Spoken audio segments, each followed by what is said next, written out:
तो मेरा नाम है विक्टर। मैं गोवा से हूँ। मेरी एक नाटक कंपनी है। प्ले करते हैं जगह जगह पर जाके। एक छोटा सा ग्रुप है हमारा जहाँ पे कि हम लोग रोमियो जूलियट और थिएटर के जितने भी प्लेज होते हैं वैसा हम जाके करते हैं। काफ़ी सालों से कर रहे हैं और अब थोड़े टाइम से ऐसा लग रहा है कि ना चल पड़ी है अपनी अपनी जो एक दुकान है जिसे कहते हैं वो चल पड़ी है। तो अभी ऐसा हो रहा है कि गोवा के बाहर भी हम अलग अलग स्टेट्स में जाके हम लोग प्ले करते हैं। मतलब ठीक ठाक पैसे मिल जाते हैं, अच्छा चल रहा है अपना। तो क्या है, हमारे गोवा के जहाँ हम रहते हैं वहाँ के एक एमएलए हैं जिनका नाम है बेंजामिन। तो वो इस ड्रामा और प्ले की दुनिया उनको बड़ी अचंभित, बहुत अच्छा लगता है। तो वो बार बार वो प्ले देखने के लिए आते हैं। जब भी हम लोग प्ले करते हैं गोवा में हो या आसपास के किसी भी स्टेट में हो तो वो हमारा प्ले ज़रूर देखने आते हैं। और हमेशा, क्योंकि अब वो एमएलए हैं तो जाहिर सी बात है वो फर्स्ट सीट में आके बैठते हैं। एक बार ऐसा हुआ कि हम लोग एक प्ले कर रहे थे और बेंजामिन साहब बैठे हुए थे सामने वाली सीट में।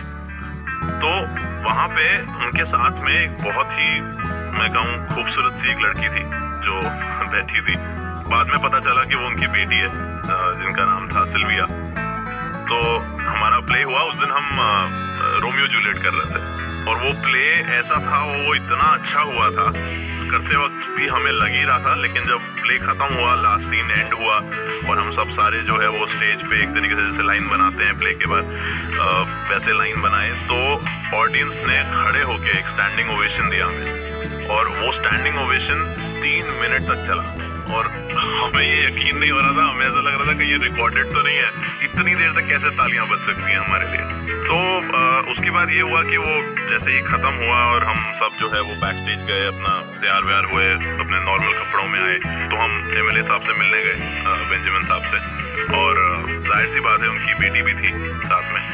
हाँ, हम मिलने गए तो उनकी बेटी, मैंने जस्ट ऐसे ही नोटिस किया कि उसकी आंख में आंसू थे। मतलब कहीं ना कहीं वो रो रही थी वो प्ले को देख के, क्योंकि रोमियो जूलियट आपको पता ही है कि उसमें एंड में दोनों मर जाते हैं और ऐसा थोड़ा इमोशनल सीन है। हमारी उस टाइम पे पहली बार बात हुई एक दूसरे से और उसने बोला कि आप बहुत अच्छा एक्टिंग करते हैं और मैं तो पूरे प्ले में आप ही को देख रही थी सिर्फ, तो अच्छा लगा। बाकी ये था कि वो 18 साल की थी और मैं उस टाइम पे मेरे ख्याल से 24-25 साल का रहा हूँगा। तो थोड़ा सा अजीब तो लगा कि एक 18 साल की, और मतलब अजीब नहीं लगा, लेकिन बाकी बस ये है कि अब वो खूबसूरत थी तो मतलब एक होता है ना कि एक खूबसूरत लड़की को देख के कुछ तो फीलिंग आती है अंदर। तो बस उतना ही था। फिर ऐसा हुआ कि धीरे धीरे, क्योंकि बेंजामिन साहब आते थे हर प्ले देखने के लिए, तो उनके साथ उनकी बेटी सिल्विया भी आने लग गई। तो हर शो में मुझे दिखता था, हम कहीं भी जा रहे हैं, किसी भी शो में हम बैठे हैं तो अचानक से देखूंगा तो मैं सामने सिल्विया बैठी हुई है सामने वाली सीट पे। तो धीरे धीरे उससे बातें बढ़ती गई, वो और धीरे धीरे करके कह सकते हो कि मेरी फैन होती गई। फिर एक टाइम पे ऐसा आया कि उसने, मतलब ऐसा रहा कि बिकॉज उसको बहुत ज़्यादा इस चीज़ में इंटरेस्ट था और उसको कहीं ना कहीं उसके दिमाग में था कि मेरे को भी एक्टिंग करनी है या जो भी। तो वो धीरे धीरे हमारे रिहर्सल्स में आने लगी। जब भी हम एक अपना रिहर्सल करते थे प्ले से पहले या अलग से भी हम कभी थिएटर लेके जब करते थे, तो वो फ़ोन करके कभी बात करके कोऑर्डिनेट करके वो आ जाती थी रिहर्सल्स में। तो धीरे धीरे बात बढ़ती गई और इतना समझ में आ गया कि मैं उसको पसंद हूँ। और वो देख के, और इतनी खूबसूरत और क्यूट थी, अच्छी लड़की थी, तो मेरे को भी लगा कि शायद मैं भी उसको लाइक करने लगा हूँ। तो फिर ऐसा रहा कि हम बस एक दूसरे से बातें करते रहते थे, बड़ा मज़ा आता था एक दूसरे के साथ बैठना। बीच बीच में हमने ऐसा भी किया कि उसको एक जैसे साइडी रोल होता है वो देना शुरू कर दिया। वो कभी कभी घबरा जाती थी स्टेज पे आके, तो हम मज़ेदार एक सीन होता था उस टाइम पे कि उसको एक छोटे से रोल के लेके आया और वहाँ पे वो स्टेज पे हंस देती थी क्योंकि उससे डायलॉग नहीं बोला जाता था। तो बस इसी तरीके से हमारा एक, कह सकते हो, प्यार धीरे धीरे बढ़ता गया। 2-4 महीने लगे, लेकिन वो प्यार ऐसा बढ़ गया कि कभी ऐसा अगर बाय चांस, वैसे तो होता नहीं था, लेकिन कभी अगर होता था कि वो नहीं पहुंच पा रही है और वो नहीं अगर बैठी है सामने प्ले में देखने के लिए, तो एक्टिंग करने का मन नहीं करता था। बस ऐसा लगता था कि यार आज नहीं करते हैं। तो कहीं ना कहीं हम जुड़ने लगे थे एक दूसरे से। तो अब हमें प्यार तो हो गया था एक दूसरे से, लेकिन मुझे कहीं ना कहीं ये बात पता थी कि जो हमारे एमएलए साहब हैं, बेंजामिन साहब, वो इस बात से शायद खुश नहीं होंगे उस बात से। तो क्या है, देखो जाहिर सी बात है कि वो एक एमएलए हैं, उनका एक दर्जा है एक सोसाइटी में, और हम लोग उतना तो कमा नहीं पाते, मतलब हमारा क्या ही होगा एक्टिंग में। तो मुझे ये बात पता थी कहीं ना कहीं। फिर भी क्योंकि सिल्विया जो थी वो बहुत ही ज़्यादा जिद्दी थी, उसको जो चाहिए होता था वो लेके रहती थी, कुछ मर्जी हो जाए। तो एक ऐसा वक्त आया, एक ऐसा पॉइंट आया जहाँ पे कि हम लोगों ने सोचा कि यार जो भी हो जाए अब करेंगे शादी एक दूसरे से। तो मैंने जाके बात किया, एमएलए साहब से बात की, उनके फादर से बात की। तो जो मैं सोच रहा था वही हुआ, बहुत गुस्सा हुए वो। एक पॉइंट ऐसा आया कि वो मतलब हमें गुस्से में हम एक्टर से वो हेट करने लगे थे। उनकी एक ऐसी इमेज बन गई थी कि एक्टर जो हैं वो तो मतलब इसी तरीके के धोखेबाज होते हैं। उनको ऐसा लगा कि मैंने उनको धोखा दिया। तो एक पॉइंट आया फिर कि सिल्विया भी जो है वो उसको बंद करके रख दिया था, आने नहीं देते थे प्ले में। तो हमारा थोड़ा थोड़ा मिलना कम होता गया धीरे धीरे।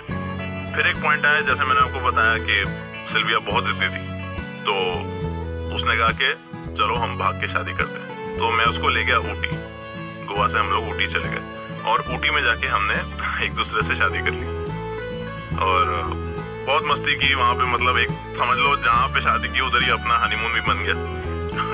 मतलब बहुत अच्छा रहा वो हमारा एक बहुत ही अच्छा एक मेमोरेबल ट्रिप रहा, और बढ़िया चल रहा था सब कुछ।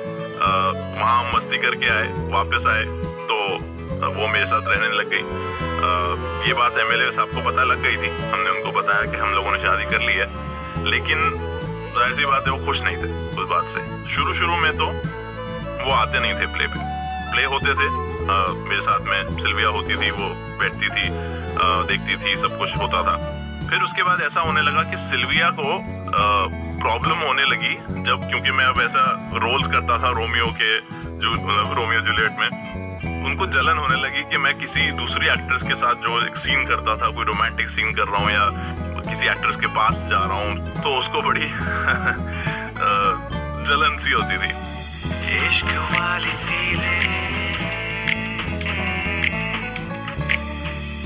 तो उसने मेरे को एक दो बार शुरू में बोला कि मुझे अच्छा नहीं लगता क्या तुम किसी दूसरी एक्ट्रेस के साथ जो है वो काम करते हो। तो उसको समझाने की कोशिश की, यार ये तो काम है और मतलब इसमें कुछ ऐसा कुछ चलने वाली या कुछ ऐसा प्रॉब्लम लेने वाली बात नहीं है। लेकिन फिर भी मैं आपको बता रहा हूँ, जैसे वो बहुत जिद्दी थी तो वो डटी रही कि नहीं मुझे नहीं पसंद। एक बार ऐसा हुआ कि उसने बोला मुझे कि मुझे भी एक्टिंग करनी है और मुझे भी तुम्हारे साथ प्ले करना है, और उसने यही बोला कि भाई मैं भी तो खूबसूरत हूँ, मैं भी तो अच्छा दिखती हूँ, तो तुम्हें किसी दूसरी एक्ट्रेस की जरूरत ही क्या है, मेरे से एक्टिंग करवाओ। तो मुझे थोड़ा तो ऐसा लगा कि मतलब बात उसकी कहीं ना कहीं ठीक है, लेकिन उसको एक्टिंग नहीं आती। अभी हम लोग जो इतने सालों से कर रहे हैं, जो काम कर रहे हैं, तो वो कैसे एकदम से उस चीज को पकड़ लेगी। लेकिन फिर भी अब मेरी वाइफ थी, वाइफ की बात तो माननी पड़ती है। तो मैंने सबको बोला, मैंने कहा आज से जो है वो हमारी जो वाइफ है वो थोड़ा एक्टिंग में घुसना चाह रही हैं, तो इनको देते हैं जूलियट का कैरेक्टर और इनसे करवाते हैं।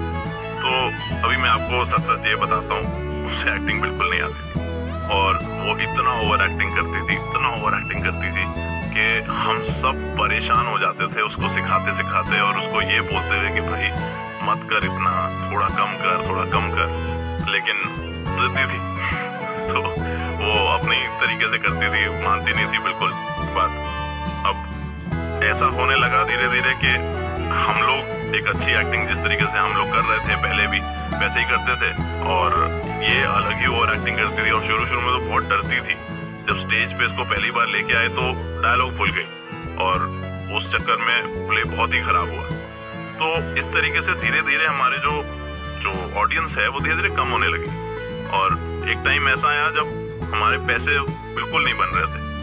तो इस टाइम पे ऐसा हुआ कि मतलब मैंने उसको बोलने का सोचा कि उसको बोलता हूँ कि भाई इस वजह से ये चीज़ हो रही है, लेकिन लगा कि नहीं यार अभी थोड़ा और रुक जाते हैं। उसके साथ साथ में ऐसा हुआ कि सिल्विया ने अपने फादर जो कि बेंजामिन साहब जो एमएलए साहब हैं, उनको ऐसा बोला कि भाई आप जो है हमें और प्लेस दिलवाएं, हमें प्लेस नहीं मिल रहे हैं, हमें काम नहीं मिल रहा है। तो उन्होंने फिर भी हमारा थोड़ा सा मदद कर दिया कि इस बात को, मतलब हमारी शादी को हो गए थे 1-2 साल, तो उन्होंने वो चीज़ को एक्सेप्ट कर लिया था कि हाँ अब शादी हो गई है मेरी बेटी की। तो उन्होंने थोड़ी सी हमारी हेल्प की, हमें थोड़े से प्लेस मिलने लगे थोड़े से। और उसके बाद उन्होंने एक चीज़ ऐसी की जो मतलब मैं शायद ना कर पाता कभी अपने बच्चों के लिए। उन्होंने हमारे लिए एक नया थिएटर खरीद के दे दिया। तो अब हमारे पास अपना एक थिएटर था और हम बहुत ही मतलब एक सातवें आसमान पे थे कि अब तो मतलब जो करना है करो, वैसा अपना थिएटर है, टिकट बेचो अब तो भर के।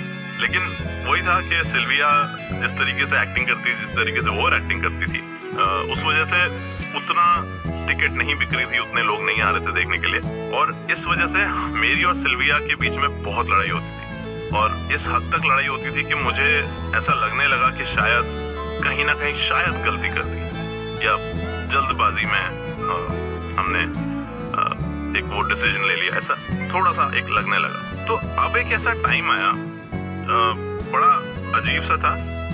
आप जानते ही होंगे सोशल मीडिया जो है वो बढ़ने लगा और अब तो बहुत ही बढ़ चुका है। लेकिन वो टाइम पर सोशल मीडिया उस टाइम पे आने लगा था, ये सारी जो एप्स हैं जहाँ पे कि लोग अपनी तस्वीरें और अपना वीडियोस बना के और डालते हैं, और वहाँ पे वही सब चलने लगा जो सिल्विया करती थी, जो कि एक ओवर एक्टिंग जिसे कहते हैं। सब लोग जो है वो 30-30, 40-40 सेकंड की जो है वो क्लिप्स बना के और डालते थे और लोगों को वो पसंद आने लगा। और फिर ये हुआ कि वहाँ पे मतलब जब वो हमें देखने आते थे और जहाँ पे सिल्विया ओवर एक्टिंग कर रही होती थी और हम लोग नॉर्मल एक्टिंग कर रहे होते थे, तो उनको सिल्विया ज्यादा पसंद आने लगी धीरे धीरे। मतलब ऐसा, मतलब जो एक तालियां हम पे बजती थी, जैसे मैंने आपको बताया एक स्टैंडिंग ओवेशन वाली बात, वो अब उसके लिए तालियां बजने लगी। तो हम लोग थोड़े सरप्राइज हो गए थे कि यार ये क्या हो रहा है। फिर यही हुआ कि भाई धीरे धीरे अब जैसा सोसाइटी चल रहा है, जिस तरीके से सब लोग देखना चाहते हैं, हमने भी उसी तरीके को अडेप्ट किया। और अब क्योंकि सिल्विया स्टार बन चुकी थी एक तरीके से, क्योंकि वो लोग उनको देखने आ रहे थे, तो सिल्विया ने धीरे धीरे सबको अपनी तरीके से एक्टिंग सिखाना शुरू कर दिया था। और हम लोग अब ये सीख रहे थे कि हम ओवर एक्टिंग कैसे करें rather than acting। तो बड़ी अजीब सी चीज थी, लेकिन धीरे धीरे सब लोगों ने उसके तरीके से एक्टिंग को पकड़ा और उसी तरीके की एक्टिंग हम भी करने लगे, और उस वजह से हमें और ज्यादा प्लेस मिलने लगे और ज्यादा शोज मिलने लगे। एक टाइम था हमारे पूरे सुबह से लेके शाम तक और सारे हफ्ते, मतलब सारे के सारे दिन जो थे, पूरे 24 घंटे हमारे बुक होते थे। हमें एक सेकंड का टाइम नहीं मिलता था, और सारा वो सिल्विया की वजह से।